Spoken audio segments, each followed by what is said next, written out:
बच्चों, आज हम कक्षा 10 में रसखान के सवैये के बारे में पढ़ेंगे। रसखान ये दिल्ली के पठान थे और कुछ लोग इनको हरदोई के पिहानी क्षेत्र का भी मानते हैं। इनके जन्म के संबंध में कुछ मतभेद है तथा इनकी दो रचनाएं हैं, प्रेम वाटिका और सुजान रसखान। तो रसखान जी कृष्ण भक्ति शाखा के कवि है। तो इनका बताया जाता है एक स्त्री से प्रेम हो गया था और बाद में उसी से अपमानित हो जाने के कारण इन्होंने वैराग्य ले लिया और फिर गोसाई विट्ठल नाथ से इन्होंने दीक्षा ग्रहण करके वैष्णव संप्रदाय के धर्म को अपना लिया। तब से ये श्री कृष्ण के अनन्य उपासक हो गए। रसखान का जैसा नाम है वैसा ही गुण इनके रचनाओं में मिलता है। रसखान का मतलब है आनंद की खान।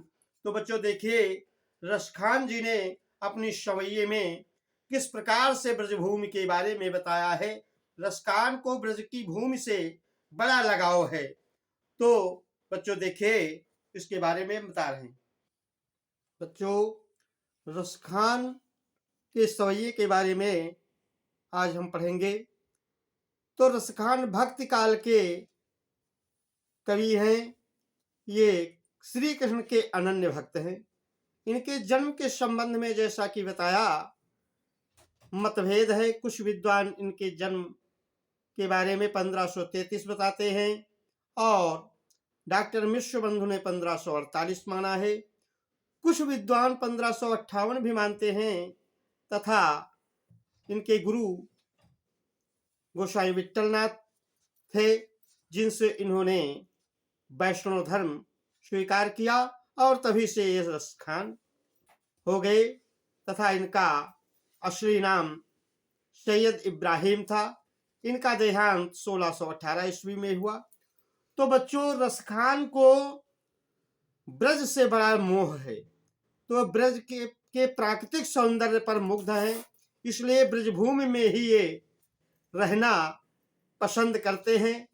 तो ब्रजभूमि में रहने के लिए रसखान जी भगवान से प्रार्थना करते हुए कहते हैं कि हे भगवान, मेरा जन्म अगर अगली बार मनुष्य योनि में हो तो ब्रजभूमि में ही हो। ऐसा भगवान से प्रार्थना करते हुए रसखान जी कहते हैं कि मानुष हो तो वही रसखानी, बसों ब्रज गोकुल गाम की ग्वारन। और जो पशु हूं तो कहा बस मेरो, चरौनी तनंदे की धेनु मझारन। पाहन हो तो वही गिरि को, जो धर्यो कैर छत्रे पुरंदर धारन। जो खग हो तो बसेरो करो, मिली कालिंद कूले कदम्बे की डारन। तो रसखान कवि जो है इस सवैये में क्या कहते हैं कि हे भगवान, अगर मेरा जन्म मनुष्य योनि में हो तो कहाँ हो? ब्रज की भूमि में ही हो। तो ये सवैया छंद जो है बच्चों, हमारी पाठ्य पुस्तक में जो है सवैया छंद रसखान के सवैये के नाम से संकलित की गई है तथा इसमें कवि का ब्रजभूमि के प्रति जो है प्रेम व्यक्त किया गया है। तो कवि कहते हैं रसखान कि हे प्रभु, मैं कामना करता हूँ, ऐसी आपसे प्रार्थना करता हूँ कि अगर मेरा जन्म मनुष्य योनि में हो तो कहाँ हो? कि मानुष हो तो वही रसखान, बसों ब्रज गोकुल गांव के ग्वारन। यदि मैं अगले जन्म में मनुष्य बनूं तो ब्रज में गोकुल गांव के ग्वालों के बीच में निवास करूं, परंतु मनुष्य योनि में ही मेरा जन्म हो, ये मेरे बस की तो बात है नहीं। अगर बाई चांस पशु बन गए तो हे भगवान, अगर मुझे पशु की योनि में जन्म देना तो जो पशु हो तो कहा बस मेरो, चरौनी तनंदे की धेनु मजारन।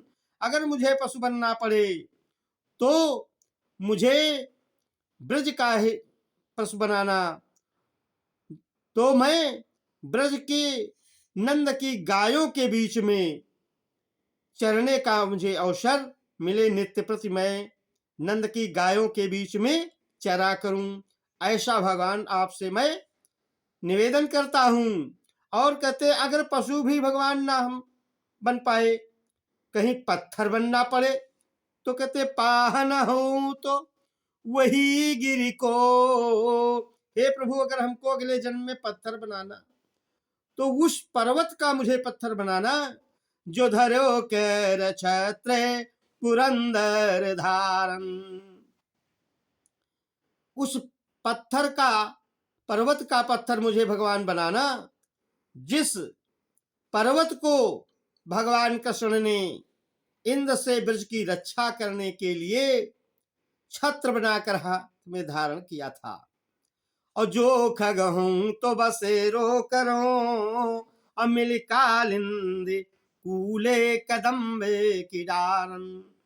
फिर रसखान कभी प्रार्थना करते भगवान से, हे भगवान, अगर मुझे पत्थर ना बनाना, कहीं अगर पक्षी बनाना, तो कहते हैं मुझे ऐसा सौभाग्य मिले कि जो खगहूं तो बसेरों करो, मिल कालिंद कूले कदम्बे की डरन।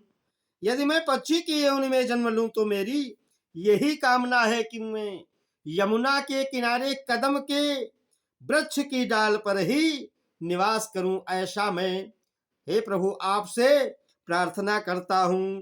बच्चों, इसमें भक्ति रस है, अनुप्रास अलंकार है और छंद इसमें सवैया है तथा माधुर्य गुण का प्रयोग किया गया है। अगला अवतरण देखिए बच्चों, एक सखी जो है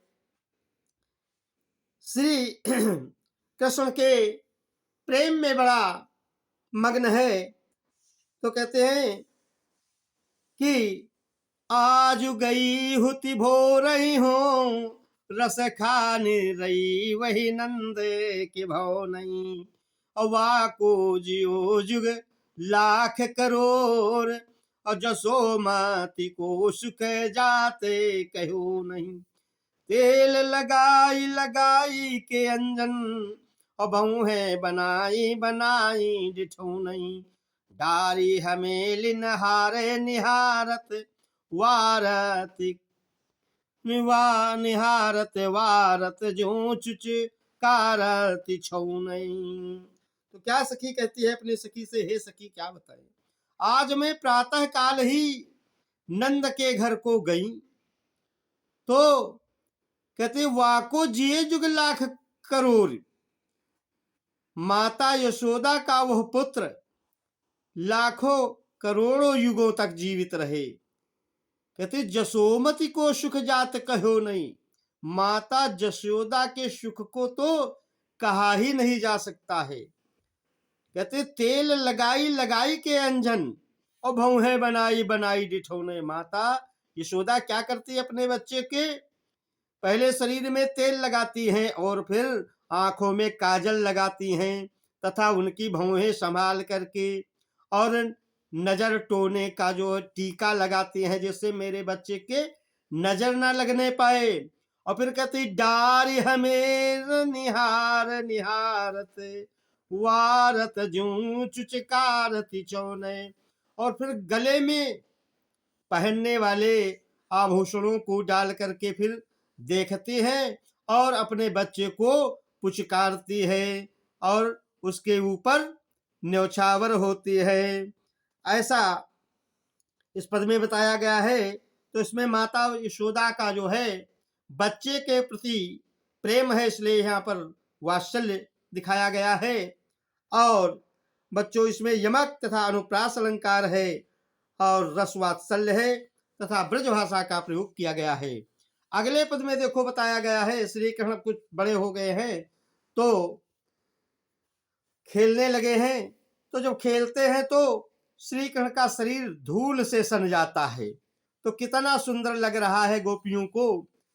तो उसी का वर्णन अगले अवतरण में किया जा रहा है बच्चों।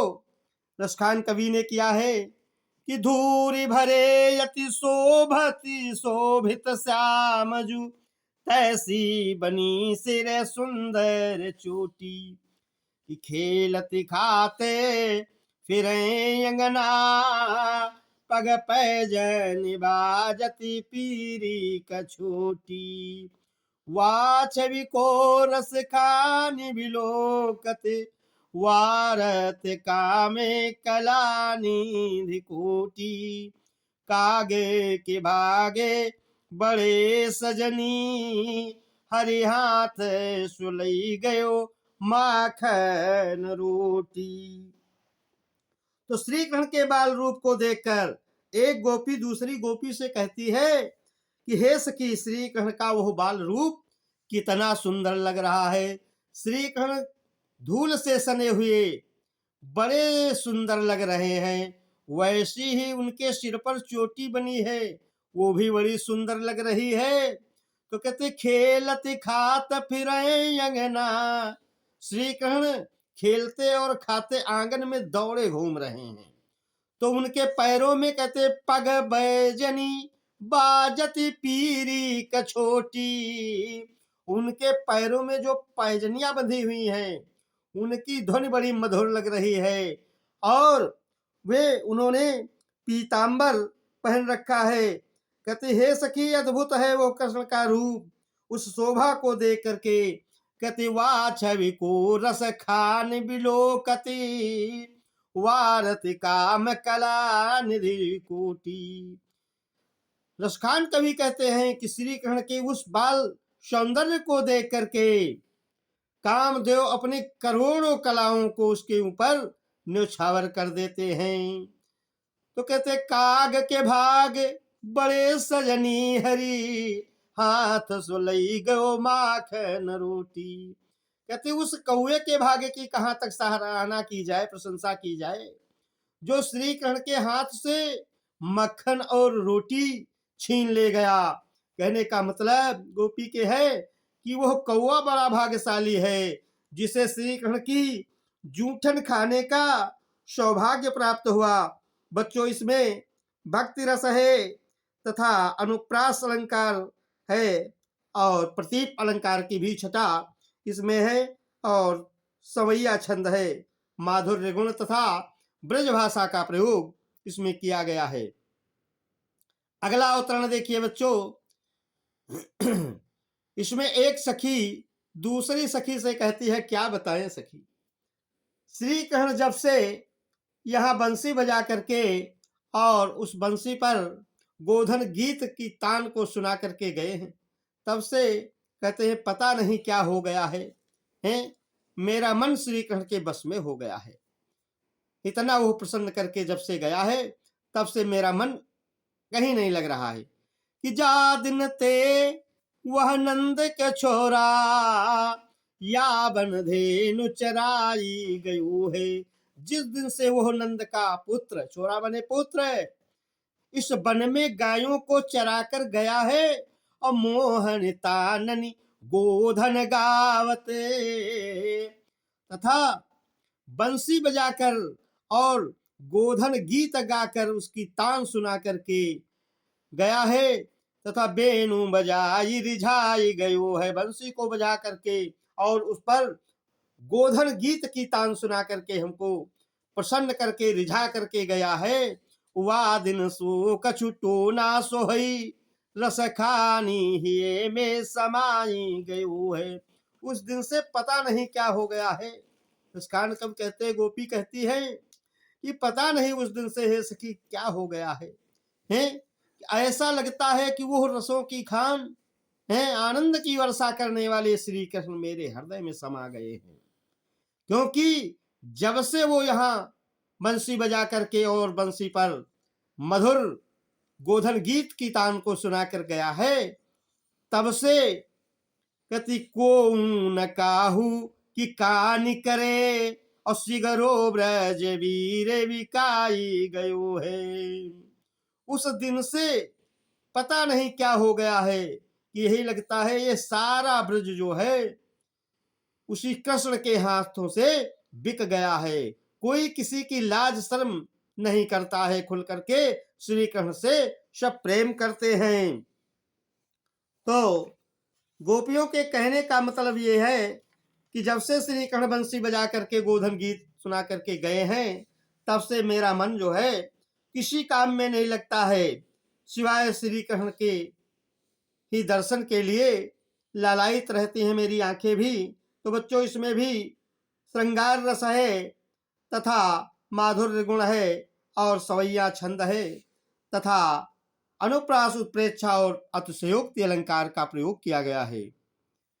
अब देखिए बच्चों, अगले अवतरण में बताया गया है कि गोपी श्री कृष्ण के हाथ में हर समय बंसी को देखती हैं, इसलिए एक सखी दूसरी सखी से कहती है कि कान्ह भये बस बांसुरी के, अब कौन सखी हमको चाहिए, निषिद्धों से रही संग साथ लगी, यह सौतनितापन क्यों सही है, जिन मोह लियो मन मोहन को, रस खानी सदा हमको दहिए, मिल आओ सबे सखी भागी चले, अब तो ब्रज में बांसुरी रही है। तो इस पद में बच्चों गोपियों को उस मुरली के प्रति सौतिया डाह हो जाता है, क्योंकि हर समय श्री कृष्ण बंसी को ही लिए रहते हैं। बंसी को ही श्री कृष्ण के हाथ में देख करके गोपियां कहती है एक सखी दूसरी सखी से कि हे सखी क्या बताएं, अब तो कान भये बस बांसुरी के, श्री कृष्ण तो इसी बंसी के ही बस में हो गए हैं, इसलिए अब कौन सखी हमको चाहिए। तो जब कृष्ण बंसी से प्रेम करने लगे, इसके बस में हो गए हैं, तो अब हमको कौन चाहेगा, कौन मानेगा, क्योंकि यह बंसी निषिद्धों से रहे संग साथ लगी। यह बंसी तो रात दिन जब देखो तब श्री कृष्ण के साथ में ही बनी रहती है, यह सौतनितापन क्यों सही। तो ये तो हमारी शौत हो गई, ये शौतिया डाह हम कहाँ तक सहन करें। गोपी कहती हैं, कहती जिन मोह लियो मन मोहन को, रस खानी सदा हमको दई है। इस बंसी ने तो कृष्ण का मन ही मोहित कर लिया है, जो पूरी तरह से कृष्ण के ऊपर अधिकार जमा लिया है। इसलिए रसखान कवि कहते हैं कि वो गोपियां कहती हैं कि हे सखी, अब हम कहाँ तक इस सौतिया दाह को सहन करें, और इसलिए गोपी ब्रज में रहना उचित नहीं समझती हैं। कहती मिल आओ सबे सखी भागी चले, अब तो ब्रज में बांसुरी रही है। हे सखी, न हो तो अब सब लोग मिल करके कहीं दूसरी जगह भाग चले इस ब्रज को छोड़कर, क्योंकि अब तो यही लगता है कि ब्रज में केवल बंसी ही रहेगी, हम लोगों का यहाँ रहना अब ठीक नहीं है। ऐसा गोपियां जो है उस बंसी के प्रति सौतिया डाह को व्यक्त करती हुई कहती हैं बच्चों, इसमें भी श्रृंगार रस है और सवैया छंद है तथा विरोधाभास अलंकार है और ब्रज भाषा का प्रयोग किया गया है तथा माधुर्य गुण है। अगला अवतरण देखिए, गोपी जब श्री कृष्ण के वियोग में परेशान होती हैं, तो एक गोपी श्री कृष्ण को प्रसन्न करने के लिए दूसरी सखी से कहती है कि भाई क्या किया जाए जो कृष्ण हमसे प्रसन्न हो जाएं, क्योंकि वो श्री कृष्ण के वियोग में बड़ा व्याकुल है, बड़ा परेशान है, श्री कृष्ण को रिझाने के लिए वो व्याकुल है। तो एक सखी कहती है, उसे समझाती हुई कि प्रीतम को प्रसन्न करने का अब केवल यही एक सरल तरीका है, उपाय है कि जो जो चीजें उनको पसंद हैं वो तुम भी करो, तो वो प्रसन्न हो जाएंगे तुमसे। क्योंकि श्री कृष्ण अपने सिर पर मोर के पंख का मुकुट धारण करते हैं। कहते मोर पखा सिर ऊपर रखी हूं, और गुंज की माल गरे पहिरूंगी। श्री कृष्ण अपने सिर पर मोर के पंख का मुकुट धारण करते हैं और गले में लाल लाल घुंघचुलियों की गुंजों की माला पहनते हैं। इसलिए गोपी भी वही करने के लिए तैयार है। कहती मैं भी श्री कृष्ण को खुश करने के लिए अपने सिर पर मोर के पंख का मुकुट धारण कर लूंगी और गले में घुंघचुलियों की माला भी डाल लूंगी। और कहते ओढ़ी पितंबर ले लकुटी, बन गोधन ग्वारन संगे फिरूंगी। और क्या कहती हैं कि पीतांबर भी ओढ़ लूंगी और लाठी लेकर वन में गायों और ग्वालों के साथ भी घूम लूंगी। हे सखी, कहती है कि भाव तो वही मेरो रस खानी, सो तेरे कहे सब स्वांगे करूंगी। वो श्री कृष्ण जो जो कुछ करता है, जो जो चीजें कृष्ण को पसंद आती हैं, हे सखी तुम्हारे कहने से वो सारे स्वांग सारे ढोंग हम रचने के लिए तैयार हैं। जो जो चीजें वे पहनते हैं वो ओढ़ते हैं, पीतांबर ओढ़ते हैं तो मैं पीतांबर भी ओढ़ लूंगी। और लकटी लेकर लाठी लेकर वन में गायों के पीछे घूमते हैं तो हम भी लाठी लेकर के गायों के पीछे घूम लूंगी जंगल में। जो जो चीजें कृष्ण को अच्छी लगती हैं तुम्हारे कहने से हम वो सारे ढोंग रच लेंगे। लेकिन या मुरली धैर्य की अधरान धरी अधरान धरूंगी। ए सखी, बस एक काम मैं नहीं कर पाऊंगी। क्या कहती हो सखी कि जिस मुरली को श्री कृष्ण अपने ओंठों पर रखते हैं, उस मुरली को उस बंसी को मैं अपने ओंठों पर नहीं रख सकती हूँ। क्योंकि वो उस मुरली को बंसी को उधर चुम्बन कराते हैं, इसलिए वो मेरी शौत है। इसलिए मैं बंसी को अपने ओंठों पर नहीं रख सकती हूँ। अतिरिक्त जो जो कुछ करते हैं श्री कृष्ण वो हम सब कर लेंगी। इसमें बच्चों, इसमें भी सवैया छंद है तथा प्रसाद गुण है और यमक तथा अनुप्रास अलंकार है। बच्चों अगला देखिए कवित्त। तो बच्चों देखिए संध्या का समय है। इस कवित्त में बताया है रसकान जी ने कि संध्या का समय है। श्री कृष्ण गायों को चरा करके यमुना के तट पर से घर की तरफ चले आ रहे हैं। उस समय का वर्णन इस कवित्त में किया गया है कि गौरज बिराजे भाल लह लही बनमाल, आगे गैया पाछे ग्वाल, गावे मृदु बानीरी, तैसी धुनी बांसुरी की मधुर मधुर, और जैसी बंक चितवनी मंद मंद मुस्कानिरी, कदम बिटप के निकट तटिनी के तट, अटा चढ़ी चाही पीत पट पहरानिरी, रस बर समी तन तपनी बुझावे नैन, प्राणन रिझावे वही आवे रस खानिरी। तो प्रस्तुत पद्यांश में श्री कृष्ण के मोहक रूप का वर्णन किया गया है। संध्या का समय है और श्री कृष्ण यमुना के तट पर से गायों को चरा करके वापस लौट रहे हैं। तो गोरज बिराजे भाल लह लही बनमाल, आगे गैया पाछे ग्वाल, गावे मृदु बानीरी। तो श्री कृष्ण जब गायों को चराकर वापस आ रहे हैं तो गायें जल्दी जल्दी चल रही हैं इसलिए गोरज, गायों के खुर से धूल उड़ रही है। तो वो धूल कहाँ पड़ रही है श्री कृष्ण के ऊपर कि गोरज विराजे भाल, श्री कृष्ण के मस्तक पर गायों के खुर से उठी हुई धूल सुशोभित हो रही है और लह लही बनमाल, और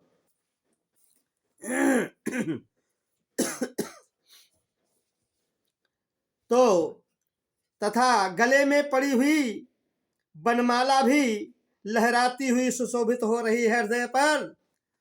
तो कहते हैं कि आगे गैया पाछे ग्वाल, गावे मृदु बानीरी।